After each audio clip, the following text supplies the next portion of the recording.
forward, and then you can edit it as desired. Yeah, no, yeah. Did you say that the homework was to buy the build your own course, the Dean Graziosi thing? No, if you didn't have the cash, the $1,000 at hand, that was quite all right. You just needed to go to the Excel spreadsheet for the Battle Buddy and align yourself with someone who has. As long as you have a Battle Buddy, then you're good to go. Okay. Okay, yeah, I guess I got to go do that. I feel like I'm lagging behind on that. But in either case, thanks, Chase, for coming on and answering some of my questions. Like I said, this is gonna help me out a lot just because talking to people. I'm a baby real estate investor, so talking to people that are more experienced is helpful to me, and hopefully this recording can help other people in the future. Absolutely.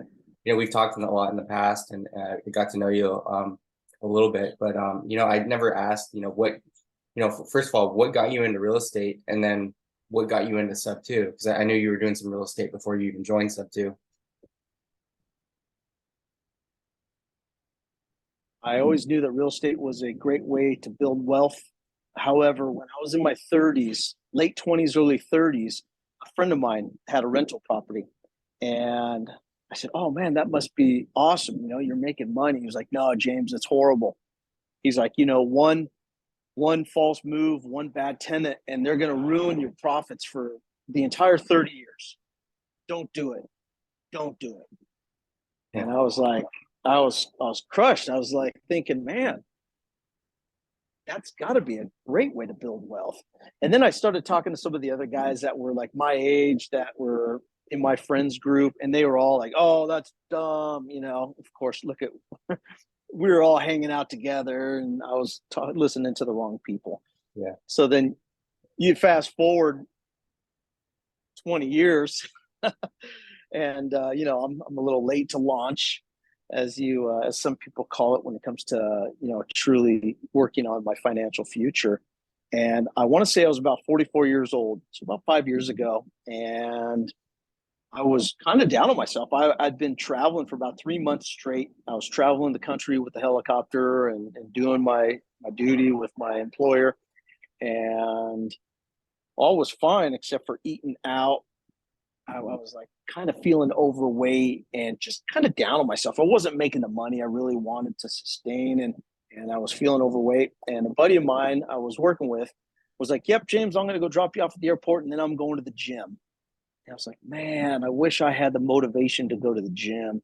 He goes, "James, you don't need the motivation." He goes, "You need the slight edge." I was like, "The slight edge? What's that?" He said, "It's a book by Jeff Olson, The Slight Edge." He goes, "I recommend you read it." He said, in that book, Jeff Olson basically tells you that everything you do either positively or negatively impacts you. Everything you do, say, or eat is going to have a positive influence or a negative. It's like there's no in between, there's no gray. And I was like, huh. I said, okay. So I bought the book right there and then on Kindle, and I read it over the next 3 days. And not that that book was that encouraging, but I hadn't really read a book in 25 years, other than all my aviation, law enforcement career books, which are all technical data. And when I read that book, it kind of lit a fire underneath me. And at the back of the book, it was like, "Hey, here's 100 other books we recommend." And what was book number 2? Of course, Rich Dad, Poor Dad. Right. And so at that point, I picked up an audiobook because I spent an hour each way in the car on my way to work. And so I listened to Rich Dad Poor Dad, and I was just like done. It was a transformation of mindset. And after that book, I just started listening to book after book. I mean, I was going through one book a week, and within a few months, I was like, "Man, I'm ready to take action."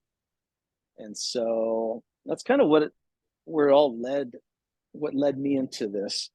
And I started researching, Rich Dad, Poor Dad training seminars, which led me down to a real estate uh, training course. And from there, it took me a little while. It took me about a year before I ever bought my first rental property. And during that time, I just kept taking courses and learning. And then I ended up just leveraging my 401k, pulled 50 grand out on a loan, and went and bought two houses. And it was kind of cool because my first two homes were purchased with 20% down, but both homes were bought on seller finance. Oh, So wow. I found a market that I wanted to invest in, and then I found a random real estate agent, and we bonded. We built good rapport. I told her what I wanted to do, and we just started shotgun blasting out offers. Wow. And And he was familiar with seller finance too? the agent was not. They'd never done it before. However, they talked to somebody in their office, and their office said, "Hey, don't worry about it. Just go ahead and submit the offers. We've got a title escrow company here in it was in Phoenix that is great with these." And Okay. so we did. Once I had the cash from my 401k, I had 50 grand. We blasted out like 10, 12 offers in one day. What's weird is the very next day, two of those offers came back accepted. I was like, accepted? It's like, holy cow. And both of them were accepted with the same exact terms. They accepted our offer. I offered 20% down, 80% seller finance at 6% interest with interest only payment. And one of them actually came back. They wanted a 12-month balloon, and the other one wanted an 18-month balloon. And little to my knowledge, did I understand the risk in that, and I agreed upon it. And so this is where my fate worked out in my benefit, and we bought those homes. I needed to pull a little bit more money. I needed closer to 60,000 as a down payment. The 50 wasn't enough, and I think I sold a motorcycle or something, and I pulled the additional $8,000 or $10,000 that I needed. And it's kind of funny because we bought those two different homes. They were both in the same community, and they were both bought by two separate sellers with the identical terms. Wow. That makes it We easy used for paperwork. it, Keep it it all did. straight We in your used head. the paperwork was the same. The only thing that was different was the seller. We used the same title escrow company, which is Pioneer Title out of Arizona, who are amazing to work with. They not only handle creative finance transactions, but also do the loan servicing. So from there, we closed escrow on the same day on both of those homes. And fast forward a year later, the balloon was coming due. And so I reached out to the sellers and I asked, "Hey, would you be willing to extend our terms?" I was looking to push it out another 2 or 3 years. And both sellers said, "No, no, we just want our payment." And so I said, "Okay." And during the time I had met a investor friendly mortgage officer. And so I called him up and I said, "Hey, Chad," I said, "I need to finance both of these homes." He said, "No problem, James. How much are they renting for? And, what's your credit look like?" And so I laid it all on the table. And this was back in 2019, at the end of 2019. And man, I locked in both of those houses, one at 3.3% 30-year rate and term, and the other one at 3.625. Wow. Boom. All of a sudden, my payment went down. I'm paying principal, and holy cow, game changer. Game changer. And so that's really where it all began. Wow. So there's a lot of questions in there. How did you learn about seller finance? I mean, because you weren't even in Sub 2 yet, right? This was just from, I'm guessing, just from going to these real estate meetups, the self-education that you did. Is that correct? Yeah, I did take some courses from Elite Legacy real estate training, and they were expensive. I mean, I literally spent like $40,000 on these real estate courses, which is mind blowing, but you don't know what you don't know. And so I was the victim of one of those infomercials. I looked up Rich Dad Poor Dad training, and it said, "Hey, come to Temecula and listen to James Smith talk for 3 hours." And I went and listened to James Smith talk, and was I sold. I didn't have to be sold. I mean, this guy was so influential. I was blown away. And he said, "Hey, for $800, you can come to a 3-day course, and we're going to teach you a bunch of stuff." And after listening to him talk for 3 hours, I was sold. I mean, shoot, look back 20 years. I spent $55,000 to learn how to fly helicopters. Fast forward 20 years, would I do it again?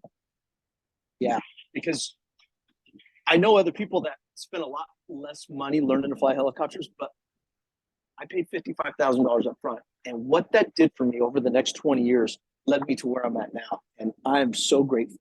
And it really did collapse time frames. And so I went to that 3-day training course for $800, and it really blew me away. And they said, "Hey, look, if you want to continue this journey, we have all different packages." And I still didn't know what I didn't know. I hadn't researched and spent all the time on YouTube, and there's so many YouTube channels out there. I mean, it's mind blowing.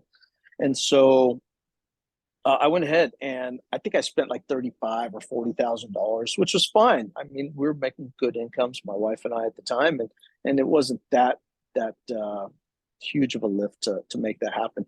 And so we did, and we went through those courses over the next 6 to 9 months, and they really did collapse timeframes. Now, would I spend that money again? Yes. Would I encourage others to spend that money? No. Why? Because I'll teach you for free.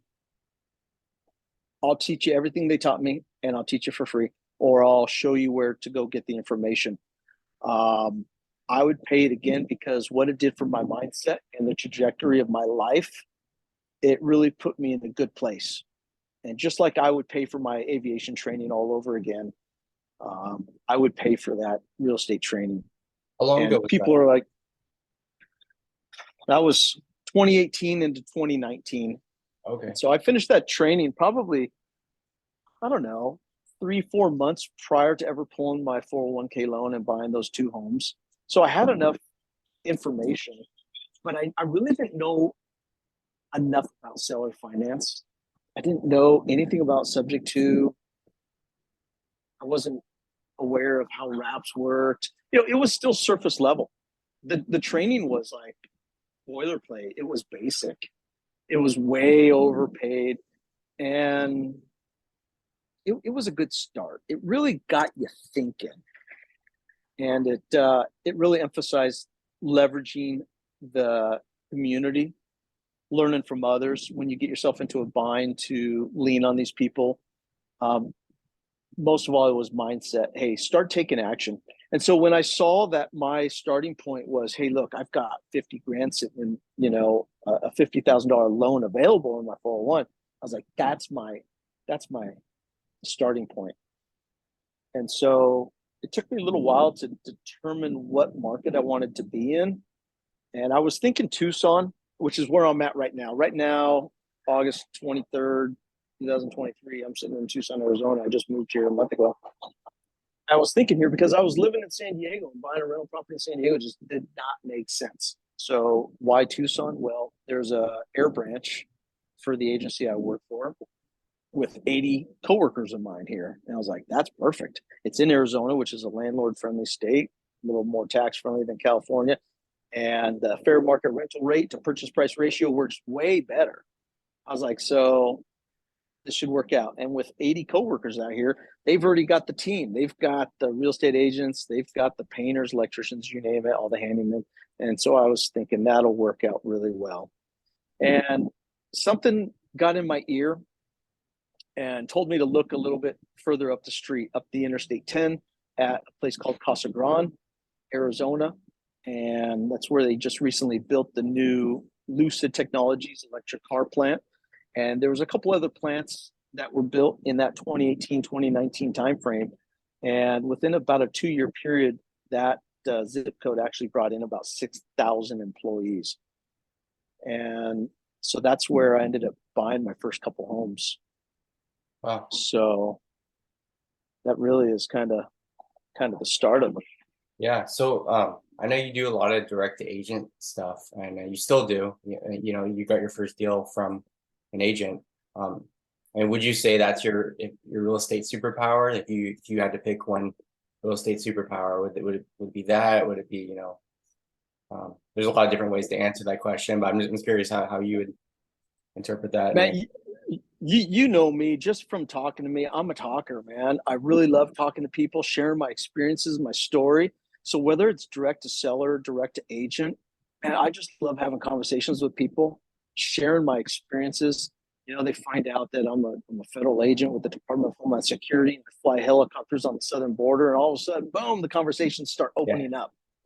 And then I start talking about how, you know, I bought my first couple homes sight unseen on seller finance. And all of a sudden it's like, what? Conversations just open up. So I love just communicating and having conversations with people. You know, I've done just as much direct to seller as direct to agent. And so really my superpower, I think really I'd be better defined as a closer, as an avatar, just because of my communication skills. I'm, I'm a storyteller, and I think it's really easy to build rapport with me. And I think I do have, you know, a good advantage with my age and life experience. I'm pushing 50 years old now, and I've been flying helicopters and now airplanes as well for 20 years. Been investing in real estate, and I've dabbled in a lot of different things. And I think as I grow as a person, the stories make it easier to build rapport with people. And it's so much easier now for me to get up in front of a group of people and introduce myself and share my story versus even 10 years ago. Just my life experiences weren't as well rounded to be able to connect and build rapport with people. Now it seems like as I continue to grow in my life, it's so much easier to get up in front of people and just start talking. And usually within just a few minutes, we can have some sort of commonality to where the rapport building is there. And then who knows where the conversation is going to go, you know? Yeah, you know, I noticed some people, even young people, like they have a good ability to do that, and other people, I'm guessing like me and you, it takes a little bit longer and you develop more experiences. But I think that I don't know, have you had the same experience? It just seems like some people have that a little bit more naturally, just the ability to like connect right away. Whereas like I think I'm more of like an analytical guy. Like it just takes a little bit longer.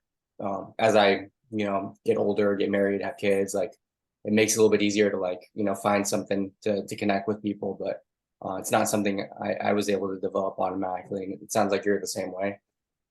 Very analytical, and I always needed all the answers. I always needed to have all the instructions. How does it all go? And to think about going and getting in front of a group of people and talking about something, even something that I really know well, like flight instruction and teaching someone how to fly helicopters. I was always like just scared to get in front of even 5 people and start teaching a lesson plan on aerodynamics or whatever it may be. Yet now, I think as time has gone on and I've gotten older and there's more life experiences, it's seeming to come more natural. Where I do see a lot of younger guys that are, you know, say in their 20s and they're in this real estate investing realm. I see a lot of guys that have no objections to getting up in front of a camera or in front of a large group of people and they talk their niche and it rolls off and they know what they're talking about.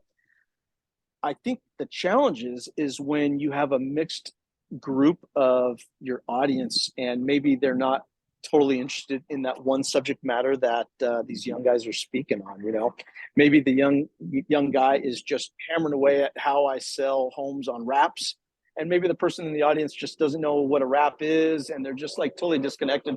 Where I think if you're really well rounded, which life experience gives you, then there's other ways to connect with these people and then lead them down the road of this is what I'm trying to sell or this is what I'm trying to buy. And so I think building the rapport and the connection with the audience or whoever you're talking to is really important, especially if they don't understand what you're trying to buy or sell. Exactly. What is like what's one thing I know right now you have a lot more homes in your portfolio. You even remember you telling me you were even at like a mobile home park in Florida, and so you've really expanded. But I'm just curious, where are you at now in your investing career? Like, what's something you're working on, or need to work on? You know, what's the future look like? Well, I'll tell you, I spent the last 12 months really just focusing on the short-term rental market, and it was in San Diego, and it did treat us really well. And as we've transitioned from our primary residence of being in San Diego, California to Tucson, Arizona, which actually just happened like less than 5 weeks ago. We moved out here July 20th. And so I'm just getting my feet under the ground. So converting the short-term rentals in San Diego to long-term and then getting my family moved to Tucson has taken a toll on my focus at lead generation. However, in the last week, I've really started refocusing, and I'm focusing both on direct to agent and direct to seller. I've already got a new buy box set up. I've got 3 separate buy boxes for here in Tucson, and I have 2 of those on an MLS strip already. So I'm learning my market. I'm doing the work every day. I'm filling out my Excel spreadsheet.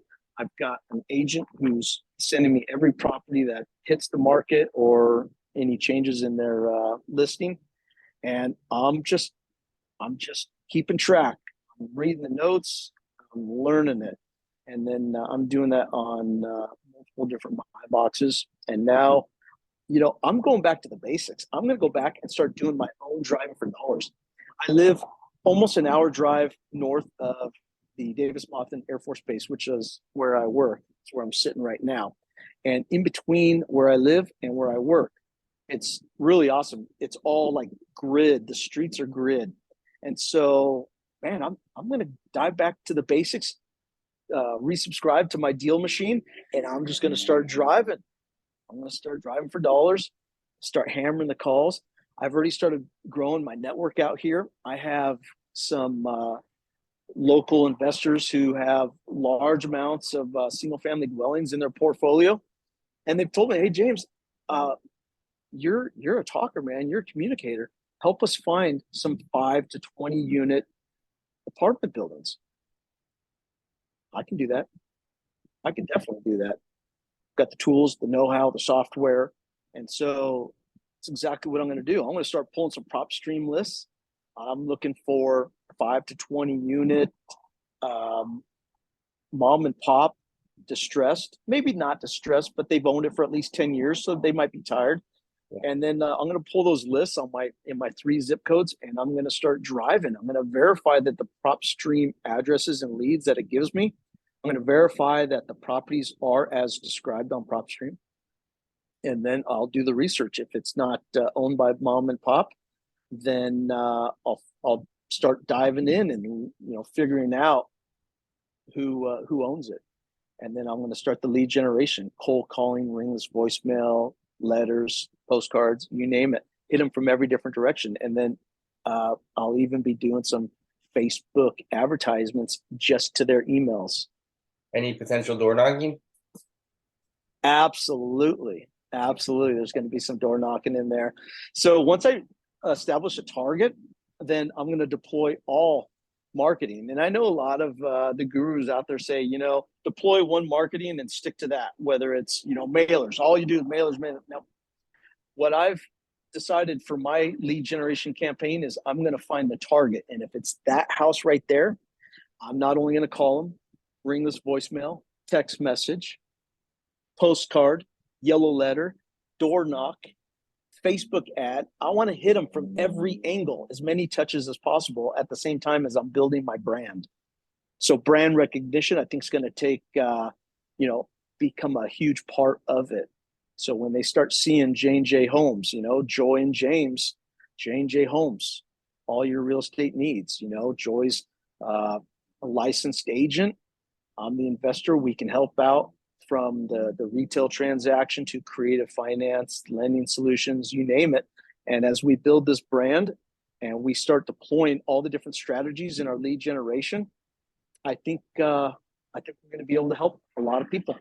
Yeah. So are you looking to own yourself, to JV, to wholesale?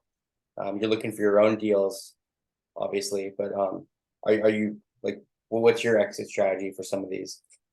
Absolutely. So we're definitely looking to take deals down ourselves.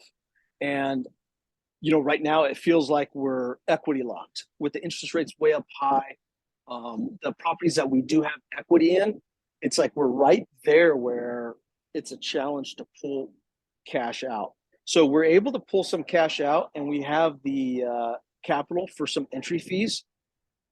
And I think it's going to depend on how many properties start coming in. We just started this lead generation just literally in the last few days. And we do have some partners here in town that are well capitalized. And so if we're not prepared to take it down, we will definitely either JV or assign to these partners. We have meetings later this week with partners here in town, and we're going to see how it goes. So if But we're someone definitely looking to buy and hold. okay, yeah. So if someone comes to you and needs help with a deal or has a deal for you, is there a specific? I know you say there's 3 different buy boxes, but is there a specific deal that you will or won't take if someone's like, hey, I got this property owner or this agent I'm talking to? Is there a certain something that you're looking for in case anyone watches this and is like, hey, I want to work with James? What's James looking for? Man, I'll tell you, I follow a lot of the industry standard, which is like, hey, maximum 15% entry fee. And I'm looking for a minimum 3-bed, 1.5 bath, or 3-bed, 2-bath, 1,200 to 1,900 square feet. And right now, being in Tucson, I'm going to tell you that I'm looking anywhere in the county. So all of Pima County. I do have a more niche set of zip codes that I'm truly focusing on. But if someone was to bring me something in Pima County, I would look at it. I've got some investors here that have purchased like 50 single family homes just in the last few years. Now I'm like, are you kidding me? Boom. That's freaking awesome. And they're like telling me that their average entry fee is 20 grand per deal. I'm like, 20 grand per deal. Now that's a great deal. And that's less than 15% on most of these homes. So I'm meeting with these people to start learning their lead generation strategies. That way, maybe I can employ them into my arsenal. So that's one of the strategies. Also, we're looking for some 2 to 4 units between Davis Monthan and Oro Valley. 2 to 4 units. We prefer to keep it either subject to or seller finance, either of those. And I'm going to keep to my generalization of 15% entry fee. Our third strategy, we're looking for a primary residence. Right now we're renting, and we're looking to pick up $1 million house up on the north end of Oro Valley, sub 2. I'd like to keep it sub 4%, minimum 4-bedroom. And so we're looking. If we can find more than one, then we'll be looking for other buyers. Oh, that's good. James, I want to thank you. I didn't want to take up too much of your time. I really appreciate you answering all my questions here. It sounds like you got a lot going for you, and I know you're a go-giver. I'm sure you really helped me out, giving me a lot of your free time. So I want to thank you for that too. Absolutely, Nathan. It's been a pleasure seeing you on your journey and all the conversations that we've had. So please don't ever hesitate. Pick up the phone. I'm a pretty responsive guy. Text message, phone call, you name it. Email me. I'll get right back to you. All right, cool. Thanks, James. Absolutely. Enjoy the rest of your day, and I'll talk to you real soon. All right. Bye. All right.